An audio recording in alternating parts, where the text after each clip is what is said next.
We've scored a goal. We've won a game. We've scored a goal. We've won a game. We've scored a goal. Get in, Chelsea.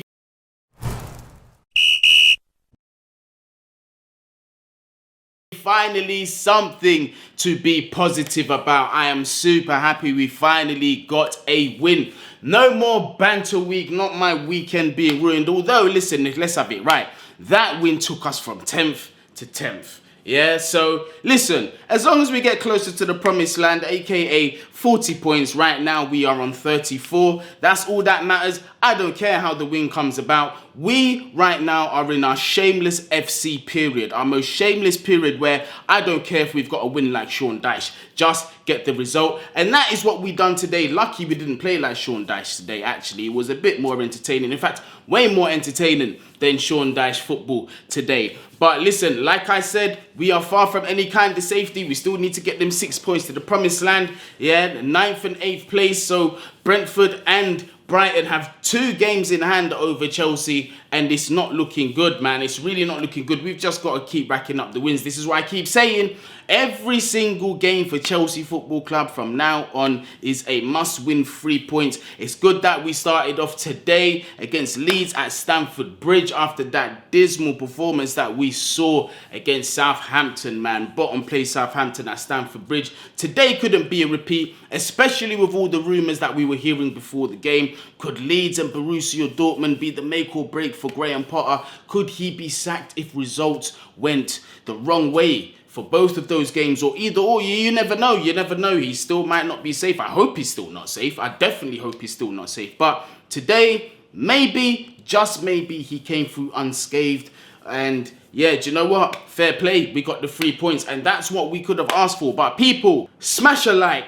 Smash that like button to the fact that we finally got a win. Yeah, I don't care where we are. It's just we finally got 3 points. I forgot what it's like to get 3 points. I forgot what it's like to get a W. So I am just enjoying this moment until the next time we have to play a game, which is in 3 days against Borussia Dortmund at Stamford Bridge. But let's talk about today's game, man. But before I do that, obviously hit that subscribe button. We are on that road to 20k, so keep smashing that subscribe button. Leave your thoughts down there in the comments as well. I will be going through those and responding to as many as I can. Let's get into today's game. Chelsea were hosting rivals Leeds at Stamford Bridge today. Both teams, again, must-win situations. Leeds are hovering above, well, before this game, were hovering above the relegation zone, and definitely today's loss is not going to help their cause in staying in the Premier League, man. They are in a very, very tight situation right now. Chelsea Football Club, we were just playing for,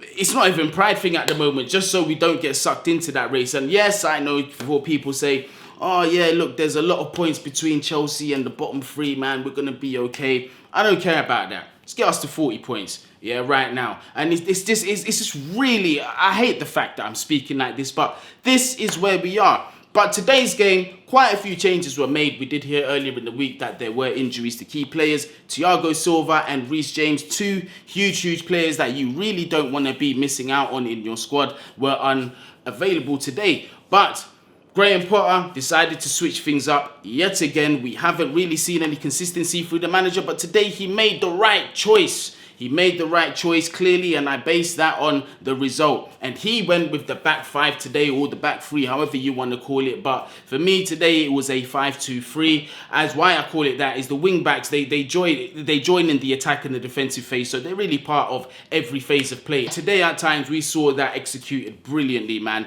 Ben Chilwell today was great. Loftus-Cheek as well, honourable mentions to him. But obviously, we're going to get through the lineup. So Kepa in goal, the back 3 of Wesley Fofana, Koulibaly and Benoit Badiashile. Then you had the wing backs of Ben Chilwell and Ruben Loftus-Cheek. The midfield pivot today was Enzo Fernandez and Mateo Kovacic. And the front 3 was João Felix, Raheem Sterling and Kai Havertz. Now, I was very surprised to see the lineup. Haven't seen a back five for a minute, but you know, Graham Potter, he is that Tinkerman guy, so nobody can really be too surprised. But let's get straight into the first half, and I'm not going to lie to you, with what I saw, all things considered, I was relatively impressed, man. And what stood out for me today was the wing-back play, the way we pinned back the Leeds defenders, the Leeds full-back, and the way we absolutely stretched them and created a lot of space, and in turn, a lot of opportunities for us, which we didn't take in this game. But for me, immediately, I'm going to just say Ben Chilwell for me. Ben Chilwell for me, and that left side was key to today. The amount of opportunities that were being created on that side were ridiculous. Ben Chilwell just really commanding that side, bombing up and down defensively, getting his work done. Also up top, getting in behind the defenders, linking up well with the attackers. I really like to see that Ben Chilwell coming back into some form. And he was also able to stay fit, man, but he really influenced the game. And even on that other side, Ruben Loftus-Cheek as well, contributing well to the wing-back play. Also, some of the switch balls coming from that right side to left. The diagonal switches from Wesley Fofana as well, who for me, yeah, between him and Ben Chilwell, man of the match. By far. Some honourable mentions today, but those two really stood out for me. Wesley Fofana, from a defensive standpoint, was brilliant today. Also, as well, in terms of progressing the ball forward, and like I said, those switch balls as well to the other flank, he was hitting them with accuracy, and obviously he was rewarded with a goal as well. And I was saying in the preview, man, although I didn't go with the back five, I said I would like to see the partnership of Badiashile and Wesley Fofana, but we did have to see Koulibaly in the middle of them as the central centre-back in a position that I felt was more favoured, because I do worry about Koulibaly going out wide and defending out wide. He does like to give away quite a lot of fouls, and even today in the central area, we saw Koulibaly giving away needless fouls in dangerous positions. One of them being a free kick 37 minutes in, right outside the box in a danger area. If it was like a Ward-Prowse, it could have been 1-0 at that moment, but it was a ridiculous challenge, blocking off Somerville, who was he was a lot of work for Chelsea today, and I was worried about him and Wilfred Gnonto, man. But luckily, Gnonto did come off the bench later on and didn't have too much time to influence the game. But the body positioning was all wrong. He caught his man square on, which basically means both shoulders facing your man. You never want to do that as a defender. You want to have at least one shoulder facing, so you've got the advantage of going either direction. But basic schoolboy stuff, Koulibaly was not able to do that, and then, you know, he did concede the foul. But that's not to say, up until that point, Chelsea were really, really dominant. Chilwell had the opportunity. 31st minute, again, switch ball, but this time from Kai Havertz in the midfield. I thought Kai Havertz done well when he was asked to drop into the midfield. He was strong today. He was winning his challenges, winning his 50-50s. Also trying to get the ball forward to the attackers as well. And there was the opportunity there. Lovely switch ball again to that left flank. Ben Chilwell finding himself in brilliant space, able to keep himself onside there. Could have squared the ball across the box for João Felix or Sterling on the far side, but he did try and go for the first time shot, and it did go wide. But it was promising seeing the opportunities made, and it's giving us something to think about. Should we just go back to this back five with our wing backs? Obviously, we've got Reece James to come back, which is going to strengthen us massively. A natural position for him as well. Right wing back, will that strengthen us? I strongly believe so. But towards the close of that first half, Leeds were getting into the game. The momentum did swing, and Leeds were dangerous. They were putting in dangerous balls in the box. They were getting Somerville onto the ball, and he is a nightmare to deal with. Was really direct and dribbling that Koulibaly, who's had to concede fouls against him. But look, when you looked at our back line, the weak link there clearly was Koulibaly, because Benoit Badiashile today was absolute class. Absolute class. The level of composure of such a young centre-back in pressure situations, you rarely see this. He is a top quality defender. Also, the guy on the other side, that right centre-back, Wesley Fofana, showed every bit of quality about him. His ability to bring the ball out of the defence, those switch balls, like I said, the short passing as well. Even the recovery runs as well to make those tackles. We saw that as well today. Wesley Fofana had a brilliant game. Hopefully he can stay fit, because he's going to be key to the rest of our season. And what a player that we've got for our future.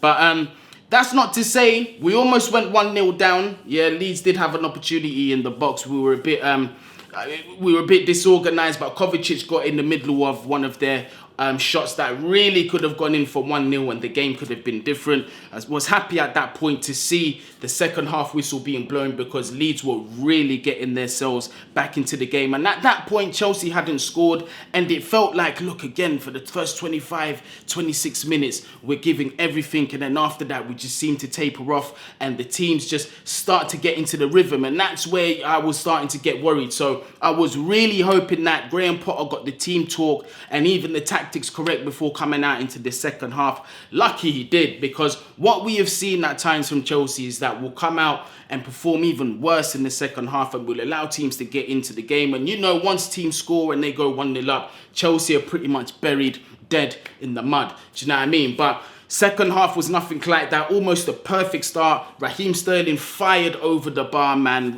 Ruben Loftus-Cheek with a brilliant cutback as well from that right side. So we started off positive. But Chelsea, we continued to put on the pressure again, stretching them with those switch balls. Also, I saw Kovacic as well. Honourable mention to him, doing his defensive work quite well. Really adding that grit into that midfield. Enzo, for me, didn't really stand out. Another average-ish game for me today. Done the basics right. Wasn't horrible. Wasn't really, didn't light the place up. For me, in that pivot today, Kovacic was better also as well. Saved us from going 1-0 down at a very important time where neither team had scored. We kept the momentum. We kept on going at Leeds until we conceded the corner.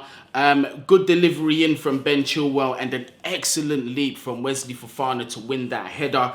Man, this guy, and remember, he had a serious leg break as well, but the amount of spring that he had for that header, it was a brilliant header, man. And that there showed a lot of character, something that we haven't seen at Chelsea. 1-0. Loved the celebration as well. Enzo was going mad. I thought he was going to grab him and punch him in his face. He was going absolutely mental. Watch the celebrations again, man. But it was good to see Chelsea 1-0 up. And it actually felt deserved. It wasn't against the run of play. We were really playing some good football at the time. And then after that, we still decided to keep the momentum up, which is another thing that we worry about as Chelsea fans. When we score, we take the foot off the gas and we let the other team get back in. We didn't do that. But then was the surprising moment for me, the substitutions. Now, this is where a lot of us started to think, what is going on here? So, João Felix and Raheem Sterling off, Conor Gallagher and Zakaria on. Now, I've got my thoughts about this. Obviously, before this game, my whole thing was win at all costs. I don't care. It doesn't have to be pretty football. Just get 3 points. So, by him shutting up shop, which is what it looked like to me at around 67 minutes or 60-something minutes, around that time, with almost half an hour left of the game, it showed me I am not taking no risks. I'm going to be happy to close up shop at 1-0 and just contain, or maybe just try and create more opportunities and outscore this team. But for me, the message was clear. We basically played a 3-6-1. We had 6 midfielders on the pitch at the same time to close it up. But I felt that it was very risky. You're 1-0 up against Leeds, who are still in the game, and they've got a lot of dangerous threats in this attack. And Wilfried Gnonto, by this point, is not on the pitch. Well, no, he is on the pitch after the substitution, so they become even more dangerous. So there's every chance for them to get back in the game. I felt that maybe a substitution of Mudryk and Madueke to chase that second goal and to give us that bit more insurance. And also as well, the fact that Leeds are going to have to come out to us, there's going to be space open and those players there are really quick and perhaps we could have got something on the counter-attack. But it didn't make sense to me. I'm not going to lie. It didn't really make any sense to me. But it worked. I'm not going to complain this time round. It worked. Today is not really about too much about tactics. It's about 3 points by any means necessary. I do not care how you get it. And it was like a 3-6-1. But even still, we're creating opportunities, man. Fair play to Conor Gallagher. Busted a gut for us when he came on. There was one particular incident where he chased up on what looked like just a dead ball. Leeds comfortable in possession, really. Chased it, won the possession, went all the way to the flag, thought that it was going to go out, hooked it in, kept it in, and he just done well to keep it going, man. And we needed that kind of energy. That looked like a performance for the manager, for the fans. Yeah, they looked like they were desperate to get something out there today. Some character, something that we haven't seen for weeks now, for a long, long time. So it felt really good to see that. And congratulations to all the lads. We had all the opportunities to score even more goals. We really should have come away like 3-4-0 up. João Felix in the first half hits the crossbar. Also as well, Chukwuemeka, when he came on the pitch, second half, didn't really get the ball out of his feet and unfortunately lost possession. But that could have been an opportunity for another goal. But plenty of chances to score, man. Kai Havertz even early in the game. Really could have squared in one of the players but went for goal instead. It should have been 1-0 early. But look, overall the performance was good. The substitutions for me were quite risky, but I understood why it was done. We're 1-0 up. He wants to try and protect that lead at all costs, although it almost went wrong several times. Leeds did get into the game, and it was like I said in the tweet, once Nonto gets into the game and him and Somerville link up, it's going to be issues. And there was problems they were getting. They were winning fouls, they was winning corners. One opportunity, one corner where it just needed a Leeds toe in. It could have been 1-1, but we were able to get it out. And then obviously the final corner of the game, Ilan Melier comes up for it, gets the header straight into Kepa's arms, and that's it, game over. Listen, man, not gonna lie to you, today I was happy. Several standout performances for me today. Kepa, I've got to give him his props. He was definitely on point today, had to make several saves, had to be alert. Ben Chilwell for me, like I said, candidate for man of the match, easy. Benoit Badiashile, top class today. Koulibaly for me, one of the worst of the performers, made a couple mistakes, wasn't horrific. He could have cost us if we weren't careful, but he got lucky today. The man next to him, Wesley Fofana, another candidate for man of the match. What a performance from him. Ruben Loftus-Cheek, I thought he done well, was subbed off eventually for Trevor Chalobah. Didn't really have much to do at that point. 83 minutes in, Chalobah comes on, you get me. Midfield, I thought Kovacic done well. Enzo, quite basic for me. Zakaria did come on later on, and I thought he did add still in the middle of that midfield. It did give us that bit of insurance, but let's have it right. Leeds were still getting chances. They were still getting through that midfield. The attack as well today. Kai Havertz, I thought he done well in terms of contributing towards that midfield, but in front of goal, once again, disappointing. Raheem Sterling didn't really contribute too much, but since back from injury, he's looked better today than he has on other days. And yeah, João Felix again hit the crossbar, tried to pull off. You see, the thing is with Felix, he did lose the ball quite a bit, but that's the player he is. He's a flair player. He does like to try unpredictable things, and with that you will lose the ball, but he was still contributing to play. At times I felt Kai Havertz, especially in the first half, did let him down. They weren't really on the same wavelength, but João Felix did look lively. A decent performance today. What was needed, 3 points, is the most important thing here. I'm grateful for it. Does Graham Potter live to see another day? That is the question, man. Let's see what happens after, the course of this evening and tomorrow, what the papers are going to be saying about this whole situation. But people, this has been a long video, so I'm going to stop this right now. Smash that subscribe button if you are new. Road to 20k. Leave your thoughts down there in the comments. Hit the notification bell so you know when the videos are coming out. And if you want to support the channel even further, hit that join button and hit the super thanks button down there below the video. Big up yourselves, up the Chels. We've scored a goal. We've won a game. We've scored a goal. We've won a game. We've scored a goal. Get in, Chelsea.